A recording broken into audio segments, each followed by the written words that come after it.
Okay, this chapter was absolutely insane. We're getting Gojo expand his domain multiple times, making his domain bigger than Shibuya and then as small as a tennis ball with an insane amount of density. It is just incredible. But not just that, the things we see from Sukuna as well. Shifting the conditions of his domain, using domain amplification in a domain, my god, it was just crazy. And we get a lot of commentary from a lot of cool characters like Kashimo, Hakari, Yuta, Maki, and everyone else. So strap in because this chapter is just a wild one. And hey, be sure to leave a like, it does help out, so thank you very much if you do. And be sure to subscribe for a ton of JJK content. I got a ton on the channel as well as a live stream for this chapter going out today, which you don't want to miss, and a live stream going out tomorrow with the fake weed. So if you love JJK, you're gonna love this channel. Okay, now let's actually get into this chapter because this is amazing. Alright, so to start the chapter off, we actually get Yuta talking to Kusakabe and getting their perspective on this. So Kusakabe is pretty much talking for everyone who's viewing the series, and he's saying he didn't even think it was possible to actually heal your curse technique through reverse curse technique, which is what a lot of people were saying. So he's pretty much showing the reaction of the audience, which is accurate if you saw people saying after last chapter. And Yuta says it's not impossible now that Gojo showed it, but it's like an engine, right? Where if it gets overheated, you need to wait for it to cool down so you can reuse it. So in this case, Gojo's curse technique being the engine, and Gojo isn't actually giving it any time to cool down. He's forcefully activating the engine again. And then the next page, you actually see Maki's there, and Maki says, oh, but can't you just heal the cooldown with reverse curse technique? And Yuta even himself says he has no idea. Like, this is all well beyond him. He has no idea if it's actually going to work. Normally, he says it just goes beyond his understanding. And it's really interesting to see that Gojo and Sukuna on such a level that even someone like Yuta is sweating this entire time, shocked, and can't even comprehend what's going on. This is the level that these two are at. But Yuta does worry that Gojo is doing something that's just too overwhelming. Okay, and the next page we switch back to Gojo and Sukuna, and we see Gojo, he activates his domain again, and Kusagabe shouts, are you stupid? What are you doing? And we see that Sukuna is actually strengthening his domain, so that we'll get into that later. And it's interesting because in my last spoiler video, I did say that Gojo's probably going to teleport out of his domain, right? That was one of the options. But I guess Gojo's pride as being an honored one or being a fighter, it's just too high. He's just too stubborn, and his pride isn't going to let him just run away with his tail between his legs. I thought Gojo was going to use an open domain here, so I was pretty shocked. I was like, wait, really? But of course, next chapter we see, no, there is a domain, and then everyone's really confused. Ino wonders if Gojo is going to try the same thing, but Shoko actually says Gojo isn't that much of a softie. And Higuruma, my man, my goat, the expert on domains right here, actually noticed and says that Gojo has switched the conditions of inside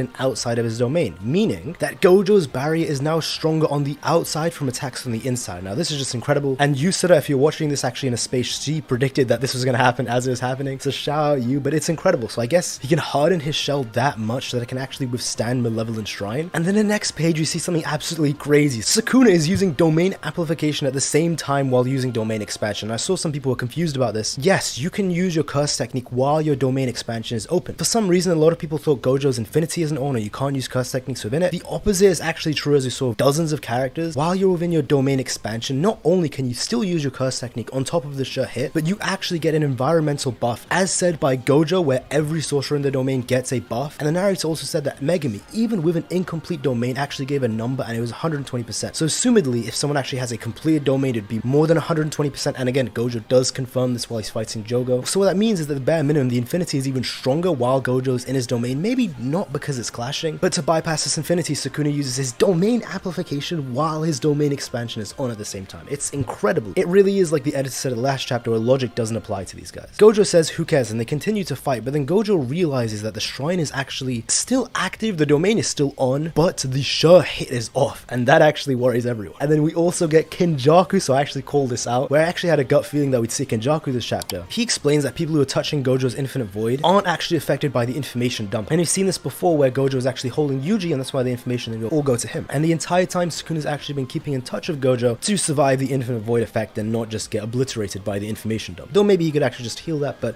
we don't know for sure. But the thing was, Sukuna didn't actually turn off his Malevolent Shrine. He'd actually focused all of the Malevolent Shrine's power, not on the inside of the domain, but the outside of the domain, meaning it's strong enough to now break the new, stronger barrier shell that Gojo made. And thus, Gojo's domain breaks once more. And that's what we actually learned from the beginning of the chapter when the narrator said that Sukuna changed the conditions of his domain or switched things up. This is what he had done. So he'd actually planned that quickly and that far ahead. And then we see Gojo gets hit by the Malevolent Shrine once again, so his curse technique is again burnt out. And Yuji and Kusakabe are like, oh god, they are just completely shook. And then Kashimo actually says, even if Gojo dies, he's gonna go all out and fight Sukuna, but, and it's really cool because we actually get to see Hakari look at Kashimo as he said this, so they're side by side. Really love to see these two guys next to each other. And in the next page, as I predicted from 2 chapters ago, Gojo actually uses the falling blossom emotion. So in case you aren't aware, this is an anti-domain technique, not a simple domain, anti-domain technique that's passed down through the 3 big clans, and it basically hits the sure hit before it hits the opponent. So your own cursed energy basically counterattacks the sure hit of a domain expansion. So I'm really glad to see that this actually came true, my prediction came true. And Gojo actually tells Sukuna he had learned it as a kid, but he hadn't used it so far. So that's incredible. That means it's his first time using it. But this doesn't automatically mean he's invulnerable to his domain. All it means is that the cuts aren't as deep as they were before. So we can see that he's still getting cut up, but they don't seem nearly as deep as they were in previous chapters. And we also get a shot of Panda in there, Kusukabe talking and explaining all of this, and Choso as well as talking. And the next page we get this amazing look at Gojo. I mean, it just looks absolutely incredible. And no, it's not over. He activates his domain expansion again. So yes, he can spam it with the 6 eyes as we discussed in previous spoiler reviews. And my god, it actually just goes insanely massive. I mean, it is huge how big it goes, and it just covers all of Shibuya. So I think this is what everyone thought, that he was actually just trying to outrange Sukuna's own domain expansion. So it would have been hundreds of meters, and we even get a really cool reaction from everyone who's kind of shocked, like Kirara, Hakari, Kashimo, Yuta. But no, actually he condenses his domain into this kind of miniature ball, and I mean, it is insanely small, like